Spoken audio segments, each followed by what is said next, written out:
اعوذ باللہ من الشیطان الرجیم بسم اللہ الرحمن الرحیم۔ میں تقریباً 7 ماہ کے بعد دوبارہ سے ویڈیوز بنانا سٹارٹ کر رہی ہوں۔ گرمیاں تھیں، کچھ میری طبیعت ٹھیک نہیں تھی، اس وجہ سے میں اتنا لمبا گیپ آ گیا، تو اس کے لیے آپ لوگوں سے معذرت خواہ ہوں۔ ہم لوگوں نے 161 آیت تک پچھلی ویڈیو بنائی تھی۔ 161 نمبر آیت سورہ بقرہ کی، پارہ نمبر 2۔ ہمارا پارہ دوسرا سٹارٹ ہو چکا تھا، اور سورہ بقرہ کی 161ویں آیت پر ہم لوگ تھے۔ قرآن پاک کا یہ ہے کہ جب اس کو ترتیب دیا گیا تو اس کو سورتوں کے حساب سے ترتیب دیا گیا۔ تو ہم لوگ بات کر رہے تھے کہ اللہ تعالیٰ کے جو اللہ تعالیٰ نے ہمیں یہاں کی خلافت دی دنیا کی، تو اس میں ہم لوگوں نے اپنی مرضی سے اس کے احکامات کی بجائے ان میں اپنی مرضیاں شامل کر دیں۔ اسی بات کا یہ ذکر ہو رہا تھا ادھر، تو اسی پہ آگے ہم لوگ شروع کریں گے 162ویں آیت سے۔ خالدین فیہا لا یخفف عنہم العذاب ولا هم ینظرون وَإِلَٰهُكُمْ إِلَٰهٌ وَاحِدٌ لَا إِلَٰهَ إِلَّا هُوَ الرَّحْمَٰنُ الرَّحِيمُ إِنَّ فِي خَلْقِ السَّمَاوَاتِ وَالْأَرْضِ وَاخْتِلَافِ اللَّيْلِ وَالنَّهَارِ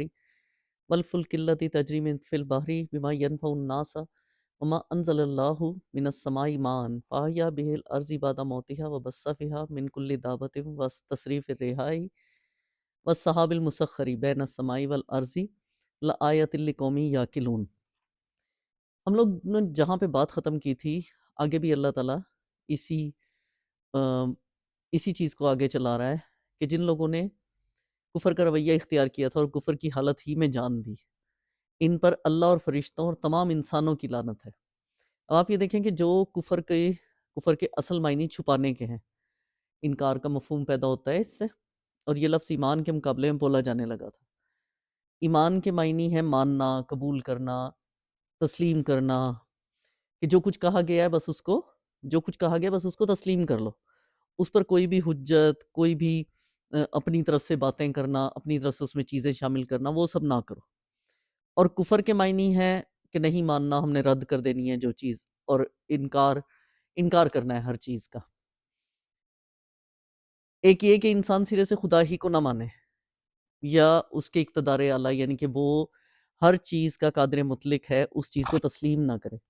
اور اس کو اپنا اور ساری کائنات کا مالک اور معبود ماننے سے انکار کر دے،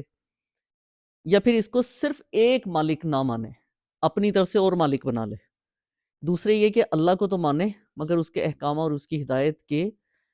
کو علم و قانون تسلیم کرنے سے انکار کر دے، یعنی کہ یہ بھی نہ مانے، اللہ کو تو مان لیا کہ ہاں جی اللہ ہے، ہم اس کے مطابق اپنی زندگی گزاریں گے، لیکن ہم اس کے احکامات میں اپنی مرضی شامل کر دیں، تو وہ چیز اللہ تعالیٰ نے اس جگہ پہ یہ بتایا ہے۔ تیسرا یہ ہے کہ اصولاً اس بات کو بھی تسلیم کر لے کہ اللہ ہی کی ہدایت پر چلنا چاہیے، مگر اللہ اپنی ہدایت اور اپنے احکام پہنچانے کے لیے جن پیغمبروں کو وسیلہ بناتا ہے ان کو تسلیم نہ کرے۔ اب بہت سارے ایسے لوگ ہیں جو لوگ کہتے ہیں کہ بھئی ہاں جی اللہ تو ہے، ہم قرآن کی تو مانیں لیکن ہم حدیث کی کیوں مانیں؟ حدیث سے منکر ہوتے ہیں لوگ، حدیث کا انکار کرتے ہیں، حدیث کا کہتے ہیں کہ حدیث نبیوں نے جو کہا ہے وہ نہیں، وہ لوگ اپنی طرف سے جی باتیں شامل کرتے تھے، یعنی کہ بہت ساری ایسی چیزیں کہتے ہیں جو اللہ تعالیٰ کے ان احکامات کی پابندی نہیں کرتے۔ چوتھے یہ کہ پیغمبروں کے درمیان تفریق کرے، اور ان میں سے کسی کو مانے کسی کو نہ مانے۔ اب جیسے عیسائی ہیں، عیسائی نبی صلی اللہ علیہ وسلم کو یعنی کہ نہیں، وہ کہتے ہیں جی ہمارے جو نبی ہیں حضرت عیسیٰ وہ زیادہ معتبر ہیں نبی صلی اللہ علیہ وسلم سے، محمد صلی اللہ علیہ وسلم سے۔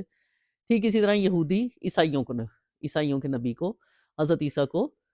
آؤٹ آف ویڈلاک کہتے ہیں کہ ان کا تو باپ ہی نہیں ہے۔ تو پھر پانچویں یہ کہ پیغمبروں نے خدا کی طرف سے عقائد، اخلاق اور قوانین حیات کے متعلق جو تعلیمات بیان کی ہیں ان کو یا ان میں سے کسی بھی چیز کو قبول نہ کرے۔ چھٹے یہ کہ نظریے کے طور پر تو ان سب چیزوں کو مان لے، مگر عملاً احکام الہی کی دانستہ نافرمانی کرے اور اس نافرمانی پر اصرار کرتا رہے، اور دنیاوی زندگی میں اپنے رویے کی بنا اطاعت پر نہیں بلکہ نافرمانی پر ہی رکھے۔ یہ سب عمل اللہ کے مقابلے میں باغیانہ ہے، اور ان میں سے ہر ایک رویے کو قرآن کفر سے تعبیر کرتا ہے۔ اس کے علاوہ بعض مقامات پر قرآن میں کفر کا لفظ کفران نعمت کے لیے بھی استعمال ہوا ہے اور شکر کے مقابلے میں بولا گیا ہے۔ شکر کے معنی یہ ہیں کہ نعمت جس نے دی ہے انسان اس کا احسان مند ہو، اس کے احسان کی قدر کرے، اس کی دی ہوئی نعمت کو اسی کی رضا کے مطابق استعمال کرے اور اس کا دل اپنے محسن کے لیے وفاداری کے جذبے سے لبریز ہو۔ اس کے مقابلے میں کفر یا کفران نعمت یہ ہے کہ آدمی یا تو اپنے محسن کا احسان ہی نہ مانے اور اسے اپنی قابلیت یا کسی غیر کی عنایت یا سفارش کا نتیجہ سمجھے،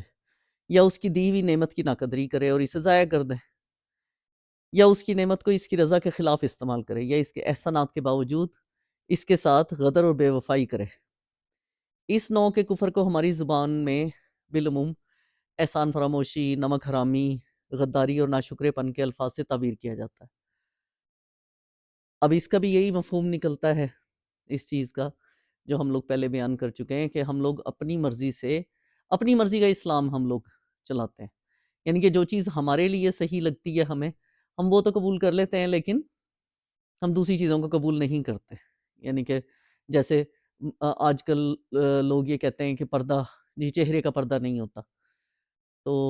بہت ساری چیزوں میں اختلاف رکھتے ہیں۔ کچھ علماء کرام پردے کو مانتے ہیں، کچھ علماء کرام چہرے کے پردے کو نہیں مانتے۔ تو آیات کا اپنی طرف سے، یعنی کہ اللہ تعالیٰ کی جو آیات ہیں، قرآن کی جو آیات ہیں، وہ اللہ تعالیٰ کے حکم ہے، یعنی کہ اس نے جو باتیں ہمیں بتائی ہیں، جو حکم دیے ہیں، جو زندگی گزارنے کا طریقہ بتایا، اس نے قرآن میں ہمیں سب کچھ کلیئر کر دیا۔ تو ہم اس میں سے کچھ چیزوں کو مانیں اور کچھ چیزوں کو نہ مانیں، یا پھر کچھ چیزوں کا اپنی مرضی کا مطلب نکال لیں، اور پھر اس کے بعد جو اللہ تعالیٰ نے اپنی انسان کے اس کائنات میں جو بھی چیزیں ہیں، یعنی کہ انسان کائنات کے اس کارخانے کو جو شب و روز اس کی آنکھوں کے سامنے چل رہا ہے، محض جانوروں کی طرح نہ دیکھے، بلکہ عقل سے کام لے کر اس نظام پر غور کرے اور ضد یا تعصب سے آزاد ہو کر سوچے۔ تو یہ جو چیزیں ہیں جو اس کے مشاہدے میں آ رہی ہیں، اس نتیجے پر پہنچانے کے لیے بالکل کافی ہیں کہ یہ عظیم الشان نظام ایک ہی قادر مطلق کا ہے۔ یعنی کہ اگر ہم لوگ غور کریں کہ یہ دن رات کیسے آتے جاتے ہیں، یہ ساری چیزیں، جو بھی نظام چل رہا ہے، اجرام فلکی ہیں، کائنات کا جتنا بھی سولر سسٹم ہے، سب کچھ ہے، وہ سب کچھ کیسے چل رہا ہے؟ اس کو چلانے والا ایک ہی ہو سکتا ہے نا، کیونکہ اگر دو ہوتے تو وہ کہتا میں اپنی طرف سے چلاؤں گا، وہ کہتا میں اپنی طریقے سے چلاؤں گا۔ جیسے ہم لوگ اگر فرض کریں کچن ہے، کچن میں اگر ہم گھر میں دو بہویں ہیں، تو وہ دونوں بہویں اپنی اپنی مرضی کرتی ہیں۔ سیم اسی طرح اللہ کے ایک ہونے کی یہ سب سے بڑی دلیل ہے کہ کائنات کا نظام اتنے عرصے سے، جب سے دنیا بنی ہے، کائنات کا نظام ایک ہی طریقے سے چل رہا ہے۔ کبھی یہ نہیں ہوا کہ ہاں جی سورج مشرق کی بجائے مغرب سے غروب ہونے لگ جائے۔ تو اس لیے پھر بھی یعنی کہ نتیجے پر پہنچتے ہی نہیں ہیں اپنی ضد کہ نہیں، ہم نے اس چیز کو نہیں ماننا، یہ جو حکم ہے ہم اس میں اپنی مرضی کریں گے۔ تو یہ انسان کرتا ہے۔ تو اس میں خدا کی جو صفات ہیں جو صرف اللہ کے لیے ہیں، ان میں سے بعض کو دوسرے کی طرف منسوب کر دینا، اور خدا ہونے کی حیثیت سے بندوں پر اللہ تعالیٰ کے جو حقوق ہیں وہ سب یا ان میں سے بعض حقوق یہ لوگ ان دوسری بناوٹی معبودوں کی طرح کو ادا کرتے ہیں، مثلاً حکمرانی، حاجت روائی، مشکل کشائی، فریاد رسی، دعائیں سننا، غیب کی ہر چیز سے واقف ہونا، یہ سب اللہ کی مخصوص صفات ہیں، اور یہ صرف اللہ ہی کا حق ہے کہ بندہ اسی کو ان سب چیزوں کے بارے میں مانے کہ صرف وہی کر سکتا ہے یہ ساری چیزیں، اسی کے آگے اعتراف بندگی میں سر جھکائیں، اسی کی طرف اپنی حاجتیں ان کے لیے رجوع کریں، اسی کو مدد کے لیے پکاریں، اسی پر بھروسہ کریں، اسی سے امیدیں لگائیں، اسی سے ظاہر و باطن میں ڈریں۔ یعنی کہ ظاہری بھی ڈریں، ظاہری ڈرنا یہ ہوتا ہے کہ انسان دنیا کے سامنے جو کچھ بھی عمل کرتا ہے اس میں ایسا کوئی کام نہ کرے جو اللہ کے حکم کے مطابق نہ ہو، اس کو کہتے ہیں ظاہر میں ڈرنا۔ اور باطن میں ڈرنا کیا ہوتا ہے کہ آپ جب اکیلے ہو نا تب بھی گناہ نہ کرو، کیونکہ جب انسان اکیلا ہوتا ہے نا تو وہ سوچتا ہے کوئی دیکھ تو رہا نہیں، تو ہم لوگ جو مرضی کریں، کوئی کون دیکھے گا، ہمیں کون پکڑے گا۔ تو ظاہر اور باطن میں ڈرنا اس کو کہتے ہیں کہ ظاہری تو جو سب دیکھ رہے ہیں، آپ اچھے بن رہے ہیں، نماز پڑھ رہے ہیں، قرآن پاک پڑھ رہے ہیں، روزے رکھ رہے ہیں، دوسروں کے ساتھ اچھا کر رہے ہیں، کھانا کھلا رہے ہیں، پانی پلا، جو بھی نیکی کے کام ہیں وہ سب کر رہے ہیں آپ، لیکن جب آپ اکیلے ہیں تو اکیلے میں شیطان زیادہ حملہ کرتا ہے انسان پر، جس کی وجہ سے وہ پھر اس سے گناہ سرزد ہو جاتا ہے اکیلے میں۔ تو ظاہر اور باطن میں دونوں طریقے سے اس سے ڈریں۔ اسی طرح مالک الملک ہونے کی حیثیت سے، یعنی کہ پوری کائنات کا مالک ہونے کی حیثیت سے، یہ منصب بھی اللہ ہی کا ہے کہ وہ حلال و حرام کے حدود مقرر کرے، ان کے فرائض و حقوق معین کرے، ان کو اچھی باتیں کرنے سے اور اس کا حکم دینے سے، اور پھر امر و نہی کے احکامات ان کو بتائے، اس کی دی ہوئی قوتوں اور اس کے بخشے وسائل کو وہ کس طرح کن کاموں میں کن مقاصد کے لیے استعمال کریں، یہ سب کچھ اللہ بتاتا ہے ہمیں، اور یہ صرف اللہ کا حق ہے بندہ اس کی حاکمیت کو تسلیم کرے، اس کے حکم کو قانون بنا دے، اسی کو امر و نہی کا مختار سمجھے، اپنی زندگی کے معاملات میں اس کے فرمان کو فیصلہ کن قرار دے، اور ہدایت اور رہنمائی کے لیے اسی کی طرف رجوع کرے۔ جو شخص اللہ کی ان صفات میں سے کسی صفت کو بھی کسی دوسرے کی طرف منسوب کرتا ہے، وہ اس کے ان حقوق میں سے کوئی ایک حق بھی دوسرے کو دیتا ہے، وہ دراصل اسے خدا کا مد مقابل بنا رہا ہے۔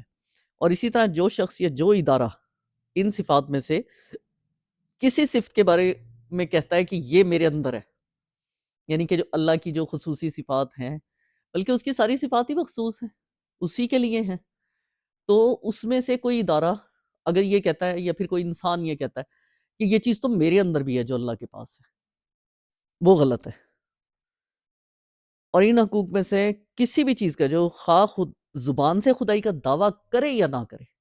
لیکن اپنے عمل سے یہ چیز ثابت کرے کہ ہاں جی میں خدا ہوں، جیسے بہت سارے دولت مند لوگ ایسے ہوتے ہیں جو یہ سمجھتے ہیں کہ ہم دولت سے سب کچھ خرید سکتے ہیں، تو اور وہ اپنے آپ کو خدا سمجھنے لگ جاتے ہیں، چاہے وہ زبان سے نہ کہیں کہ میں خدا ہوں، مجھے مانو، مجھے پوجو، لیکن اندر سے انسان کی خواہش ہوتی ہے کہ ہاں جی میں نے بھئی، یعنی کہ میں اتنے لوگوں کی مدد کرتا ہوں تو لوگ میری پوجا کریں بھئی، یعنی کہ میری تعریف کریں۔ پوجا کرنے کا مطلب صرف یہ نہیں ہوتا کہ کوئی انسان آپ کے آگے سر جھکائے یا پھر آپ کے لیے بھئی، یعنی کہ نا بہت زیادہ فرما بردار ہو جائے آپ کا، نہیں۔ پوجا کروانے کا مطلب یہ بھی ہوتا ہے کہ لوگ آپ کی تعریف کریں، آپ کی شہرت ہو، جو کچھ آپ کر رہے ہیں اس کی تشہیر انسان کو اچھی لگتی ہے۔ تو یہ چیز صرف اور صرف اللہ کے لیے ہے، تکبر صرف اور صرف اس کو سوٹ کرتا ہے،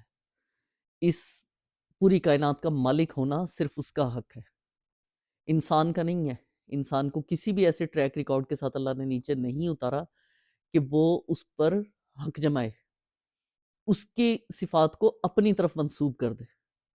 ہمیں صرف عبادت کے لیے پیدا کیا گیا۔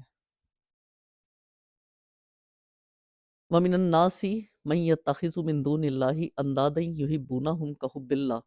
وَالَّذِينَ آمَنُوا أَشَدُّ حُبًّا لِلَّهِ وَلَوْ يَرَى الَّذِينَ ظَلَمُوا إِذْ يَرَوْنَ الْعَذَابَ أَنَّ الْقُوَّةَ لِلَّهِ جَمِيعًا وَأَنَّ اللَّهَ شَدِيدُ الْعَذَابِ إِذْ تَبَرَّأَ الَّذِينَ اتَّبَعُوا مِنَ الَّذِينَ اتَّبَعُوا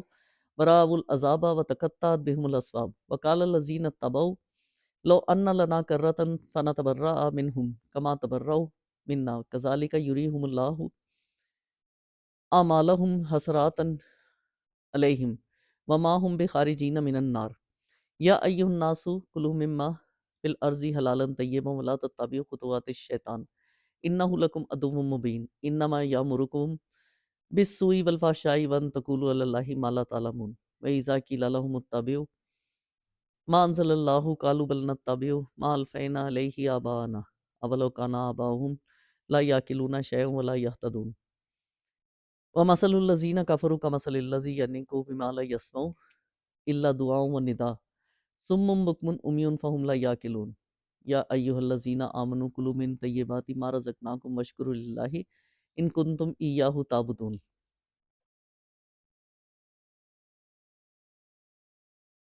آج ہی ان ظالموں کو سوچ جائے کہ ساری طاقتیں اور سارے اختیارات اللہ ہی کے قبضے میں ہیں، اور یہ کہ اللہ سزا دینے میں بھی بہت سخت ہے۔ جب وہ سزا دے گا اس وقت کیفیت یہ ہوگی کہ وہی پیشوا اور رہنما جن کی دنیا میں پیروی کی گئی تھی، اپنے پیرو یعنی کہ جو ان کے پیروکار تھے، جو ان کے کہنے پر چلتے تھے، اپنے پیرووں سے بے تعلقی ظاہر کریں گے اور سزا پا کر رہیں گے، اور ان کے سارے اسباب و وسائل کا سلسلہ کٹ جائے گا، اور وہ لوگ جو دنیا میں ان کی پیروی کرتے تھے کہیں گے کہ کاش ہم کو پھر ایک موقع دیا جاتا،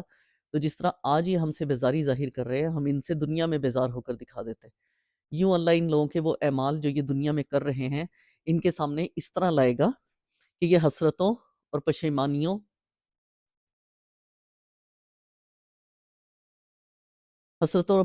کے ساتھ ہاتھ ملتے رہیں گے، مگر آگ سے نکلنے کی کوئی راہ نہ پائیں گے۔ لوگوں زمین میں جو حلال اور پاک چیزیں ہیں انہیں کھاؤ اور شیطان کے بتائے ہوئے راستوں پر نہ چلو، وہ تمہارا کھلا دشمن ہے، تمہیں بدی اور فحش کا حکم دیتا ہے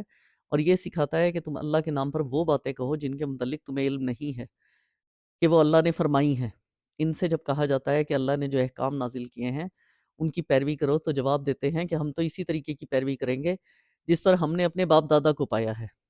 اچھا، اگر ان کے باپ دادا نے عقل سے کچھ بھی کام نہ لیا ہو اور راہ راست نہ پائی ہو تو کیا پھر بھی یہ انہی کی پیروی کیے چلے جائیں گے؟ یہ لوگ جنہوں نے خدا کے بتائے ہوئے طریقے پر چلنے سے انکار کر دیا ہے، ان کی حالت بالکل ایسی ہے جیسے چرواہا جانوروں کو پکارتا ہے اور وہ ہانک پکار کی صدا کے سوا کچھ نہیں سنتے۔ یہ بہرے ہیں، گونگے ہیں، اندھے ہیں، اسی لیے کوئی بات ان کی سمجھ میں نہیں آتی۔ اے لوگوں جو ایمان لائے ہو، اگر تم حقیقت میں اللہ ہی کی بندگی کرنے والے ہو تو جو پاک چیزیں ہم نے تمہیں بخشی ہیں انہیں بے تکلف کھاؤ اور اللہ کا شکر ادا کرو۔ اللہ کی طرف سے اگر کوئی پابندی تم پر ہے تو وہ یہ ہے کہ مردار نہ کھاؤ، خون سے اور سور کے گوشت سے پرہیز کرو، اور کوئی ایسی چیز نہ کھاؤ جس پر اللہ کے سوا کسی اور کا نام لیا گیا ہو۔ ہاں، جو شخص مجبوری کی حالت میں ہو اور وہ ان میں سے کوئی چیز کھا لے بغیر اس کے کہ وہ قانون شکنی کا ارادہ رکھتا ہو یا ضرورت کی حد سے تجاوز کرے تو اس پر کچھ گناہ نہیں، اللہ بخشنے والا اور رحم کرنے والا ہے۔ حق یہ ہے کہ جو لوگ ان احکامات کو چھپاتے ہیں جو اللہ نے اپنی کتاب میں نازل کیے ہیں اور تھوڑے سے دنیاوی فائدے پر انہیں بھیٹ چڑھاتے ہیں، وہ دراصل اپنی پیٹ آگ سے بھر رہے ہیں۔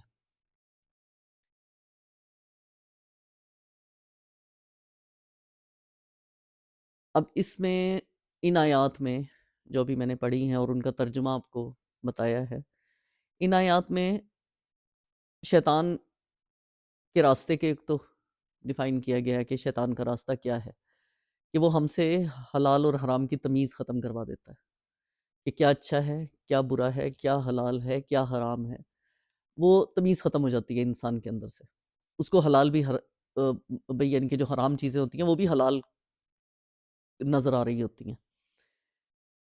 اور پھر جو بھی اللہ تعالیٰ نے کہا ہے کہ جو بھی پاک چیزیں میں نے تم لوگوں کے لیے پیدا کی ہیں، جو حلال چیزیں پیدا کی ہیں تو انہیں کھاؤ اور شیطان کے بتائے راستے پر نہ چلو۔ یعنی کھانے پینے کے معاملے میں ان تمام پابندیوں کو توڑ دو جو جاہلانہ رسموں کی بنا پر لگی ہوئی ہیں، یعنی کہ ان وہمی رسموں اور پابندیوں کے متعلق یہ خیال کہ یہ سب مذہبی امور ہیں جو خدا کی طرف سے تعلیم کیے گئے ہیں، دراصل شیطانی کرشمہ ہے، شیطانی دماغ کی یہ ہے، اس لیے کہ فی الواقع ان کے من جانب اللہ ہونے کی کوئی سند موجود نہیں ہے۔ یعنی کہ شیطان جو کچھ بھی کہتا ہے کہ بھی نہیں نہیں کوئی بات نہیں، یہ کام کرو، یہ تو اللہ نے کہا ہے، جبکہ ایسی کوئی سند نہیں ہے کہ اللہ نے ایسا کوئی غلط کام کرنے کا کہا ہو۔ ان لوگ اکثر کہہ رہے ہوتے ہیں کہ ہاں جی ہم نے یہ کیونکہ تقدیر میں لکھا ہوا تھا ہمارے، تو ہم اگر چور بنے ہیں یا پھر ہم لوگ کوئی غلط کام کر رہے ہیں، ہم لوگ سود کھا رہے ہیں، تو یہ تو ہماری تقدیر میں لکھا ہوا تھا، یہ تو اللہ نے لکھا تھا، ہم اس کی مرضی کے بغیر تو پتہ بھی نہیں ہلتا۔ نہیں، اللہ تعالیٰ نے ایسا کچھ نہیں کہا۔ اللہ تعالیٰ نے دو راستے بتائے ہیں، ایک اس کا اپنا راستہ ہے جو صراط مستقیم ہے، اور ایک شیطان کا راستہ ہے جس پر اللہ نے چلنے سے منع فرمایا ہے۔ اس لیے ہمیں ان چیزوں سے دور رہنا چاہیے، اور اسی لیے نادان سمجھتے ہیں کہ کسی طریقے کی پیروی کے لیے یہ حجت بالکل کافی ہے کہ ہمارے تو باپ دادا یہ کرتے ہوئے آ رہے تھے، ہم لوگ تو ان کی پیروی کرتے آ رہے ہیں، ہمارے باپ دادا کیا باتیں غلط تھے۔ تو اس تمثیل کے دو پہلو ہیں، ایک یہ کہ ان لوگوں کی حالت ان بے عقل جانوروں کی سی ہے جن کے گلے اپنے اپنے چرواہوں کے پیچھے چلتے چل جاتے ہیں اور بغیر سمجھے بوجھے ان کی صداؤں پر حرکت کرتے رہتے ہیں۔ یعنی کہ یہ چرواہے جو ہوتے ہیں تو ان کے ریوڑ جو ہوتے ہیں، گلے ہوتے ہیں، تو وہ ان کو ایسے ہانکتے ہیں ڈنڈے کی آواز سے، وہ جہاں ایک بھیڑ جا رہی ہے نا وہ ساری وہیں چلی جائیں گی، ایک جانور جدھر جا رہا ہے وہ سب ادھر چل جائیں گے۔ کوئی بھی یہ نہیں سوچتا کہ ہاں جی یہ غلط ہے، اگر ایک گڑھے میں گرا ہے وہ سارے گڑھے میں گر جائیں گے۔ اور دوسرا پہلو یہ ہے کہ ان کو دعوت و تبلیغ کرتے وقت ایسا محسوس ہوتا ہے کہ گویا جانوروں کو پکارا جا رہا ہے جو فقط آواز سنتے ہیں مگر کچھ سمجھتے نہیں ہیں کہ کہنے والے نے ان سے کیا کہا ہے۔ اللہ تعالیٰ نے ایسے جامع الفاظ استعمال فرمائے ہیں کہ دونوں پہلو ان کے تحت آتے ہیں۔ یعنی کہ اگر تم ایمان لا کر صرف خدائی قانون کے پیروکار بنے ہو جیسا کہ تمہارا دعویٰ ہے، تو پھر وہ ساری چھوت چھات اور زمانہ جاہلیت کی وہ ساری بندشیں اور پابندیاں توڑ دو جو پنڈتوں، پروہتوں، ربیوں، پادریوں، جوگیوں اور راہبوں نے اور تمہارے باپ دادا نے قائم کی ہیں۔ اب اس میں دیکھیں باپ دادا کی بات آئی ہے، کیونکہ بہت سارے لوگ ایسے ہوتے ہیں جو کہتے ہیں نہیں نہیں ہم لوگ وہ جو ہے نا ہمارے مولوی نے ایسے کہا ہے، لیکن میرے جو ابو نے کہا ہے نا وہ زیادہ بہتر ہے۔ جو کچھ خدا نے حرام کیا ہے اس سے تو ضرور بچو، مگر جن چیزوں کو خدا نے حلال کیا ہے انہیں کسی رکاوٹ کے بغیر کھاؤ پیو۔ اسی مضمون کی طرف نبی صلی اللہ علیہ وسلم کی وہ حدیث بھی اشارہ کرتی ہے جس نے وہی نماز پڑھی جو ہم پڑھتے ہیں، اور اسی قبلے کی طرف رخ کیا جس کی طرف ہم رخ کرتے ہیں، اور ہمارے ذبیحے کو کھایا، وہ مسلمان ہے۔ اس کا مطلب یہ ہے کہ نماز پڑھنے اور قبلے کی طرف رخ کرنے کے باوجود ایک شخص اس وقت تک اسلام میں پوری طرح جذب نہیں ہوتا جب تک کہ وہ کھانے پینے کے معاملے میں ساری جو پچھلی جاہلیت کی پابندیاں تھیں ان کو توڑ نہ دے اور ان تہمات کی بندشوں سے آزاد نہ ہو جائے جو اہل جاہلیت نے قائم کر رکھی تھیں، کیونکہ اس کا ان پابندیوں پر قائم رہنا اس بات کی علامت ہے کہ ابھی تک اس کے اندر جاہلیت کا زہر موجود ہے۔ اب اس میں ایک مثال آئی ہے کہ اللہ تعالیٰ نے یہ حکم دیا کہ مردار نہیں کھاؤ، خون اور سور کا گوشت وہ نہیں کھاؤ، اور کوئی ایسی چیز نہ کھاؤ جس پر اللہ کا نام نہ لیا گیا ہو، اللہ کے سوا کسی اور کا نام لیا گیا ہو۔ جیسے کچھ لوگ کہتے ہیں ہم نے اللہ کے نام پر یہ دیگ چڑھائی، لیکن اس میں کیا ہوتا ہے کہ دیگ تو چڑھائی ہے، چلے آپ نے دیگ چڑھائی ہے، لیکن اس میں آپ جا کے داتا دربار پہ دیگ چڑھا دیتے ہو، یا کسی مزار پر دیگ چڑھا دیتے ہو، یا پھر یہ کہتے ہو کہ ہاں جی یہ ہم نے کی تو گھر پر ہی ہے، لیکن ہم لوگوں نے فلاں کے نام کی اللہ کے نام کی ہے، لیکن فلاں چیز کے لیے کی ہے، تو وہ غلط ہے۔ صرف اللہ کے نام سے کرو۔ تو اللہ اس چیز کے لیے منع کر رہا ہے اس کے اندر۔ اس کا اطلاق اس جانور کے گوشت پر بھی ہوتا ہے جسے خدا کے سوا کسی اور کے نام پر ذبح کیا گیا، اور اس کھانے پر بھی ہوتا ہے جو اللہ کے سوا کسی اور کے لیے پکایا گیا ہو۔ حقیقت یہ ہے کہ جانور ہو یا غلہ یا کوئی کھانے کی چیز،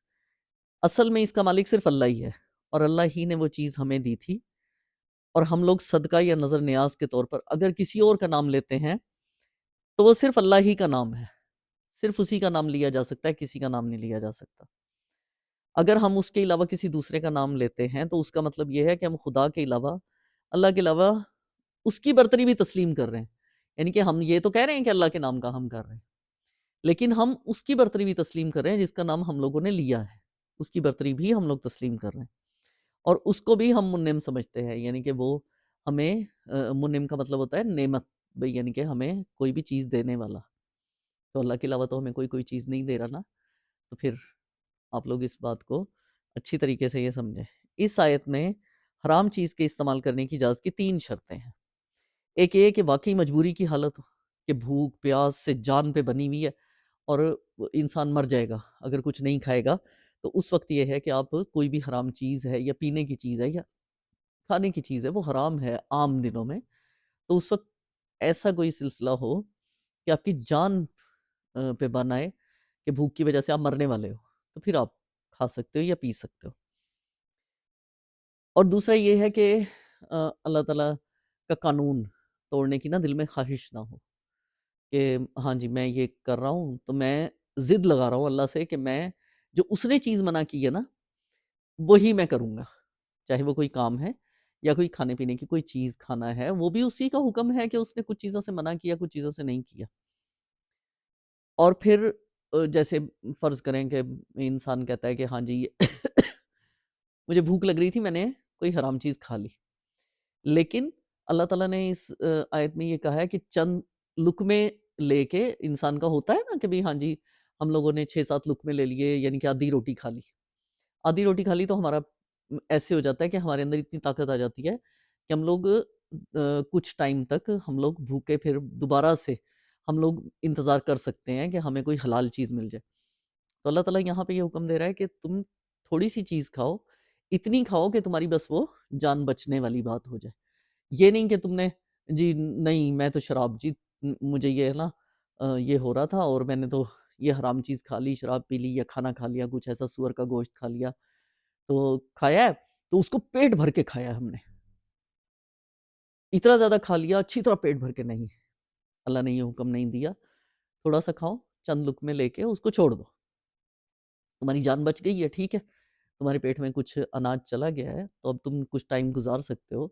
انتظار کرو یا پھر کہیں اور سے بھئی ان کے انتظام کرو کہ ہاں جی تمہیں یہ چیز مل جائے۔ مطلب یہ کہ پہلے والے لوگ جتنے ان کو وہم ہوتے تھے، رسمیں ہوتی تھی غلط غلط اور بیجا پابندیاں جو تھیں اس کے لیے بھئی یعنی کہ نئی نئی چیزیں بن گئی ہیں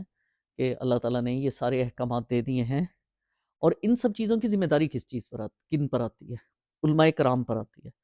جن کے پاس اللہ کی کتاب کا علم ہے۔ ہر انسان تو نہیں لیتا نا، یعنی کہ ہر انسان کو یہ نہیں ہوتا کہ میں ترجمے سے قرآن پاک پڑھوں، اور ہر انسان یہ نہیں کر پاتا۔ تو ان علماء کرام پر یہ بات ہوتی ہے کہ وہ کس طرح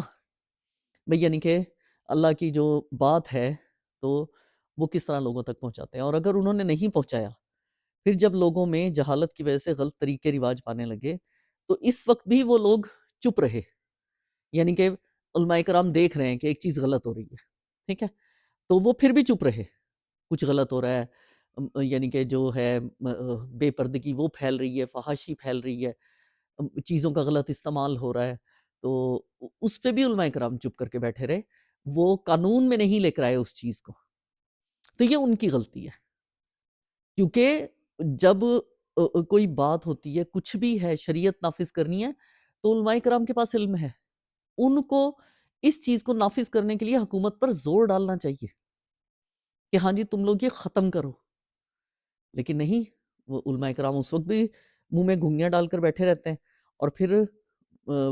پھر وہ بہت سارے، یعنی کہ علماء کرام یہ سوچتے ہیں کہ ہم ان پر نا پردہ ہی پڑا رہے ان چیزوں پر، عوام کو تو ویسے ہی نہیں پتا کہ ہاں جی کیا کرنا ہے کیا نہیں کرنا، ان کو تو ویسے ہی نہیں پتا، تو پھر ان پر پردہ ہی پڑا رہے تو اچھا ہے، ہمارا فائدہ ہی ہے نا، اگر ہم لوگ اس چیز کو اٹھائیں گے تو حکومت نے تو جو ہمیں مراعات دی بھی ہیں، ہمیں جو اتنا پروٹوکول ملتا ہے کہ ہاں جی ہم بڑے دینی فرائض انجام دے رہے ہیں، تو وہ ان کے وہ پروٹوکولز رک جاتے ہیں، جس کی وجہ سے وہ لوگ ان پر پردہ ہی پڑا رہے تو اچھا ہے۔ تو بھئی یعنی کہ اپنے متعلق جو ان لوگوں نے پھیلائی ہوئی ہیں باتیں، تو یہ جھوٹے دعووں کی تردید ہے، وہ ہر ممکن طریقے سے لوگوں کے دلوں میں خیال بٹھانے کی کوشش کرتے ہیں، اور لوگ بھی ان کے متعلق ایسا گمان رکھتے ہیں کہ یہ ہستیاں جو ہے نا بڑی پاکیزہ ہیں، مقدس ہیں، اور جو ان کا دامن پکڑ لے گا نا وہ قیامت کے دن اللہ کے ہاں ان کو بخشوا لیں گے۔ جواب میں اللہ تعالیٰ کہہ رہا ہے کہ ہم انہیں ہرگز منہ نہیں لگائیں گے اور نہ انہیں پاکیزہ قرار دیں گے۔ آیت کا ترجمہ بھی میں نے آپ لوگوں کو بتایا تھا کہ اللہ تعالیٰ یہ کہہ رہا ہے کہ وہ جتنے بھی علماء کرام ہیں، جتنے بھی بزرگ گزرے ہیں، ہم ان کو بھی بلائیں گے، اور جو ان کے پیروکار تھے، جو ان کے بھئی ان کے ان کے بارے میں اپنی طرف سے ہی بہت سارے لوگ بہت ساری باتیں کر دیتے ہیں، تو ان سب چیزوں کو ہم لوگ ان کے سامنے کر دیں گے، اور پھر جب وہ لوگ ان سے اعلان برات کریں گے کہ ہم نے تو ان کو نہیں کہا تھا ہمیں پوجو، ہمارے مزار بناؤ، ہمارے لیے یہ کرو وہ کرو، انہوں نے تو ہمیں نہیں کہا تھا، ہم نے تو ان کو نہیں کہا تھا، ہم تو مر گئے، ہم تو پہلے ہی تیری رحمت کے طلبگار ہیں، تو ہم نے تو ان کو یہ تعلیمات نہیں دی تھی، انہوں نے تو خود کیا ہے یہ سب کچھ۔ تو پھر وہ لوگ کہیں گے جو ان کے پیروکار تھے، جو ان کی چیزوں پر چلتے تھے، ان کے کہنے پر چلتے تھے، یا پھر اپنی طرف سے ان کے بارے میں افواہیں اڑا رکھی تھیں، تو وہ پھر یہ کہیں گے کہ کاش ہمیں ایک موقع مل جائے، ہم دوبارہ سے واپس دنیا میں چلے جائیں، اور دنیا میں جا کے ہم لوگ وہ ساری چیزیں دوبارہ سے ٹھیک کر دیں جو ہم لوگوں نے پہلے ٹھیک نہیں کی، لیکن پھر اللہ تعالیٰ کہے گا اب تم واپس نہیں پلٹ سکتے، اور مشرقی اور مغرب کی طرف جیسے منہ کر کے اللہ تعالیٰ کہہ رہا ہے کہ بھئی ہاں جی، تو خالی یہ نہیں ہوتا کہ آپ مشرق کی طرف مغرب کی طرف منہ کرو، لیکن اللہ تعالیٰ نے صرف اور صرف یہ ہے کہ مذہب کی چند ظاہری رسموں کو ادا کر دینا، اور صرف ایک ضابطے کی خانہ پوری کرنا کہ ہاں جی ہم نے نماز پڑھ لی، روزہ رکھ لیا، ہم بخشے جائیں گے، باقی ہم جو مرضی کرتے رہیں، سودی کاروبار کرتے رہیں، زنا کرتے رہیں، شراب پیتے رہیں، جو مرضی ہم غلط کام کریں، جھوٹ بولیں، کسی کو دھوکہ دیں، کسی کی دل آزاری کریں، جتنی بھی غلط چیزیں ہم وہ کرتے رہیں، لیکن ہم نماز پڑھ رہے ہیں، روزہ رکھ رہے ہیں، ہر سال زکوٰۃ دے رہے ہیں، ٹھیک ہے، اور اللہ توفیق دیتا ہے تو ہم عمرہ کرائے ہیں، تو بس ہم تو ساری چیزوں سے پاک ہو گئے۔ یہ تو سوچنا ہی غلط ہے۔ اس لیے آج کی ویڈیو یہیں تک، آج اب ہم لوگ اگلی ویڈیو میں ملیں گے انشاءاللہ۔ آپ لوگ فیڈ بیک ضرور دیجیے گا۔ اللہ حافظ۔